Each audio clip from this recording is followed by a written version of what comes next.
आज आपण शिकूया स्मॉल चंद्रनथ। लास्ट व्हिडिओमध्ये तुम्ही भरभरून प्रतिसाद दिला त्याबद्दल मनापासून धन्यवाद। तर आपण सुरुवात करूया नथ कशी बनवायची ते। सगळ्यात पहिल्यांदा नोज प्लेयर कटर स्मॉल चंद्रकोर घेतली आहे। त्यानंतर गोल्डन घुंगरू घ्यायचे आहे। 18 गेजची तार लागेल आपल्याला।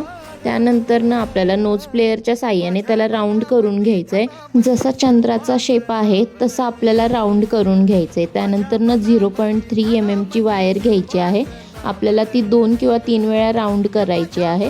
त्यानंतर आपल्याला तो जो चंद्र आहे ना त्याला बरोबर ॲडजस्ट करून तारेच्या साहाय्याने लॉक करायचा आहे। मग आपल्याला ते जे गोल्डन घुंगरू आहेत ते वायरमध्ये टाकायचे आहे आणि चंद्राला गोल राऊंड बसेल तेवढं आपल्याला गोल्डन घुंगरू घ्यायचे आहेत। मग आपल्याला वरच्या साईडला 2 राऊंड मारून घ्यायचे आहे। मग आपण त्या वायरने चंद्राला घुंगरूला अटॅच केलेला आहे ते फिक्स करून घेणार आहे। मग आपण उरलेली तार कट करून घेणार आहे आणि चंद्राला शेप देणार आहे। त्यानंतर नोज प्लेयरच्या साहाय्याने आपल्याला पुन्हा राऊंड करून घ्यायचं आहे म्हणजे नथ तयार होते। त्यानंतर हा व्हिडिओ तुम्हाला कसा वाटला नक्की कमेंटमध्ये सांगा। थँक्यू।